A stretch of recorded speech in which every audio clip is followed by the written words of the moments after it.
you've ever wondered what over 2,000 pounds of gingerbread icing and candy looks like, then you'll want to head over to the New York Hall of Science to check out GingerBread Lane. New York chef Jon Lovitch currently holds the Guinness World Record for the largest gingerbread village in the world.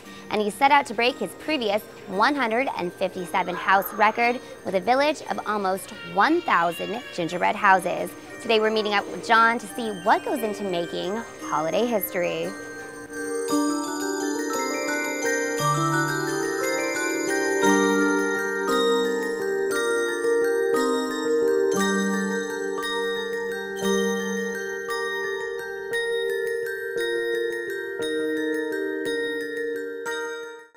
All right, I'm here with Jon Lovitch. He's the creator of GingerBread Lane, but around the holidays, he's more often referred to as the Gingerbread Man. So Jon, why did you decide to take on this particular record, and what are the official rules to holding the title?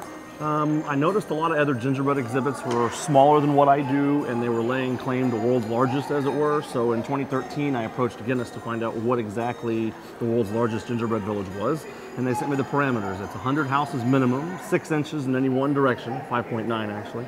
Has to all be gingerbread, icing, or candy, no fake materials, no wood, plastic, glue, staples, nails, all that fun stuff. Can't use chocolate, marzipan, fondant. It's real strict. Gingerbread, icing, candy, and then 10% of it has to be non-residential. Schools, train stations, firehouses, things like that. So I got their rules and got to work and worked on it all last year, and then sent off the paperwork and became a Guinness World Record holder last November. Now, you mentioned that one of the rules is that you have to have several commercial buildings. And I heard that there's actually some local businesses and organizations that commissioned to become part of GingerBread Lane, is that right? Kind of, sort of. I mean, there's a police station this year because the NYPD was whining on Twitter last year that there wasn't a police station. So I created a GBLPD. You wouldn't think a town before Christmas would need a police station, but had to pacify the NYPD. Might need their help eventually. So other than that, there's a lot of things in here that are New Yorkized. We have a department store, we have trolleys, a train, there'll be a subway station coming in a few days even. There's nothing really based on reality. It's kind of more based on whimsical, dreamlike stuff. Well, now that we know why you did it, let's talk about how you did it. How early you have to start, where do you make and assemble these houses, and how do you get almost 1,000 gingerbread houses into the New York Hall of Science? That's the hard part. Actually, I start in January. I'm literally 5 or 6 weeks from starting for next season. I'm already that close to restarting the process. And so I'll bake all year long. It takes about 11 months to make everything and then get it here. And then doing something this magnitude this year, usually I have 5 to 10 houses I don't get here on time. This year I had about 90 I didn't get here on time. And then once I get them here, I find ones that are broke that need repaired, so I'm perpetually taking them back out, taking them home, taking them back. Gingerbread houses don't stand up very well to humidity and time, things like that. The icing does, not the gingerbread. So just a real long process that you're always thinking about it all throughout the year. You're buying candy the day after Valentine's, the day after Halloween, the day after Easter, because that's when it's cheap. So you're always buying candy. If you're on a road trip and you see something, you buy it. If you see cheap sugar, you buy it. You're always thinking about it even when you're not working on it. And then it's just a year-round process that never really ends. The slowest period I have is like literally right now when it's on display.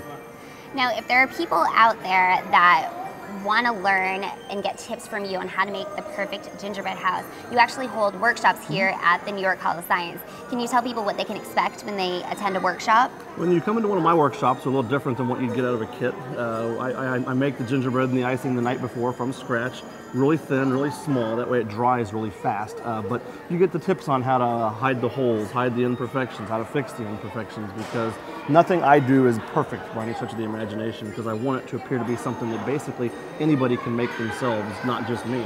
So when you come into one of my workshops, and I hold 3 each season, we have 2 left in December, I'll give you all the instruction you need on how to make one of these, how to get it to dry, how to add on to it, how to fix it later, and that sort of thing. Because that's what's key with a gingerbread house is it takes time to do these, and especially with kids, they lose interest really fast. So one of the things I teach is how to pick up and come back to it later.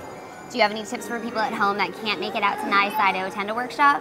Lots of icing. The more icing you use, the better it holds together. I actually only have 600 pounds of gingerbread in here, whereas there's 3,700 pounds of icing right now. More icing holds it together very well. Even the front display is completely covered in icing, I noticed. Icing everywhere. Tons and tons of icing. Now, if people aren't content with just coming here to look at the village, they can actually take a piece of it home. So how do you go about owning a home from GingerBread Lane? January 11th, if you show up here at NYSCI, where GingerBread Lane is, you can actually take a piece of it with you. It's New York. If you say the word free, there'll be quite a few people no matter what you're giving away. Last year we gave away the entire village for all intents and purposes in 20 minutes. It took 3 hours to distribute it, but in 20 minutes the line was full. So if you want to take a piece of it home, I'll give you instructions on how to preserve it. I'll actually work the next month on getting them strong so they can get out of here in one piece. And then I'll give you instructions on how to preserve it, and you can keep it for as long as you'd really like. But don't eat it. Don't eat it. I mean, you could, but it naturally begs the question, why would you want to unless you have like Jurassic Park teeth? Because this stuff is hard. Now, which one of these houses is going to be the hardest for you to part with at the giveaway? Probably this ice rink right here behind me, actually. That's one that I started in February and didn't finish until about 3 weeks ago. It's one of my favorites. It's modeled after an ice skating rink I used to work at, so that'll be the saddest one to say goodbye to. Maybe just hide it in the back. Maybe. During the giveaway. No, I don't want any of this stuff back in my home, no way. Well, if you want to come check out GingerBread Lane for yourself, it will be on display here at the New York Hall of Science until January 11th, and you might even run into this guy.